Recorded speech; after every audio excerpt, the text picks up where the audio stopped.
Okay, I want to try to show you guys how to look things up in Hebrew and Greek. I don't know any Hebrew or Greek, but I use these apps and I want to show you how to use them.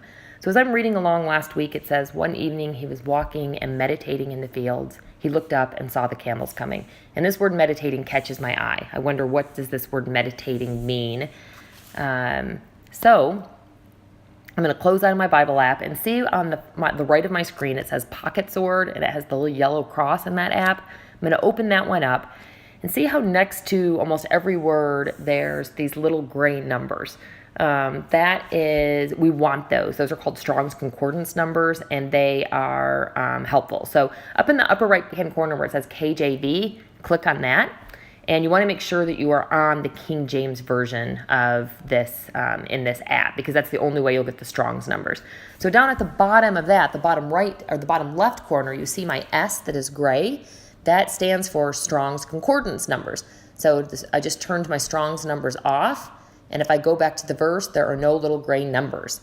So I want to turn the Strong's numbers on, and then when I go back to the verse, we will have those gray numbers that are in this. It's kind of like a Hebrew dictionary that has every word numbered. So I am finding my verse now, Genesis 24:63, and then next to the word meditate, you just see 7742, that little gray letter. You click on that, and down at the bottom, the meaning will pop right up. And so it's really easy. It says a primitive root to muse pensively, to meditate. So that's about what we would expect.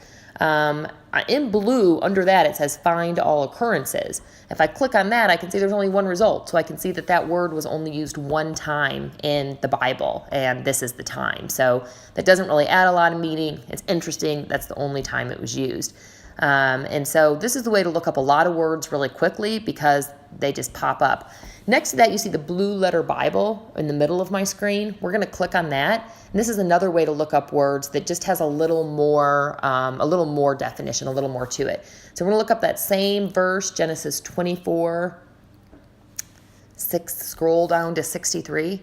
And this time in this app, we actually click on the actual verse. And then this word interlinear concordance at the very top, we're going to click on that and scroll down, and you see word by word how to pronounce these, what the words are, and you click on the actual Hebrew word. I'm not even going to try to say that, but that one next to meditate. And if you scroll up, you can see this has a little more to it, and so you can see that it means to meditate, to muse, to commune, to speak, to complain. And it also just tells us that the meaning is uncertain.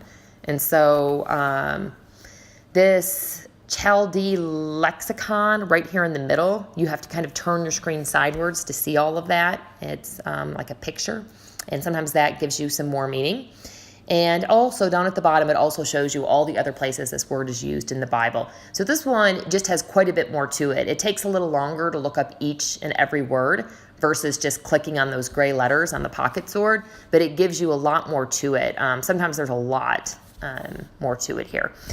So I want to show you one other verse. We're going to go through it again. So we're going to go back to the Pocket Sword, and we're going to look at Job 1:1, which we will be reading here next week or so. So there's a bunch of interesting words in this first verse. So I'm going to first click on the word perfect. What does it mean that God calls Job perfect? And it says complete, usually pious, specifically dear, okay, and upright. So I'm going to look, see it says from 8552. I'm going to click on that and see what word this word comes from. So it comes from this word that like a root that means good or bad. And I'm kind of looking through that and I'm thinking, okay, nothing's really, no lights are going on for me based on that. So I click on this next word, upright. What does it mean that he's upright? So it says straight. And then I clicked on the word that came from, and it says to be straight or even. And so once again, doesn't change anything too much, but it's kind of interesting. And I look at the next word, fearing God, and see what that means and what root that word comes from. And then he eschewed evil. So that's interesting. He turns off evil. He declines. He goes aside. He plucks it away. He puts it away. And I just kind of read through those. So with Pocket Sword, you have this way to look at a whole bunch of words, and maybe one of them catches your eye. So I'm kind of still stuck on this word perfect. What does it mean that he was perfect? So some of them you just kind of click through on the Pocket Sword and get a quick definition, and then some you want to find just a little bit more. So I went to the Interlinear Concordance on Job 1:1, and I scroll down to this word perfect and click on that. Oops, I accidentally clicked on the word perfect instead of the Hebrew word. So I got to go back and click on it again, go to cross-reference, and you got to click on the actual Hebrew word. So now I'm going to click on that, and it gives me quite a bit more here. Perfect, complete, complete, perfect, one who lacks nothing in physical strength or beauty. These are different things, ways it could be used. Sound or wholesome, an ordinary, quiet sort of person. Complete, morally innocent, having integrity, one who is morally and ethically pure.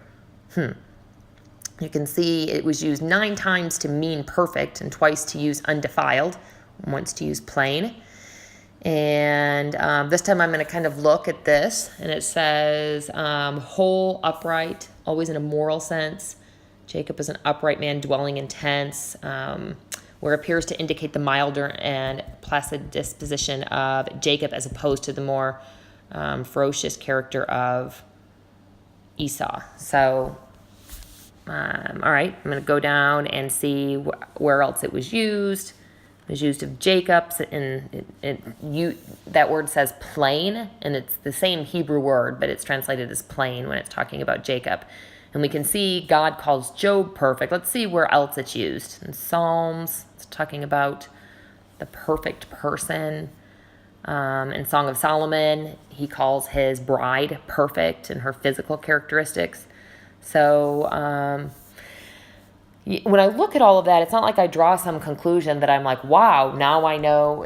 It's not like every time I feel like now I know so much more. This completely changes everything for me, but it just kind of like fills it out. And sometimes there have been incidences where it really does change for me how I look at that verse or what I think it means.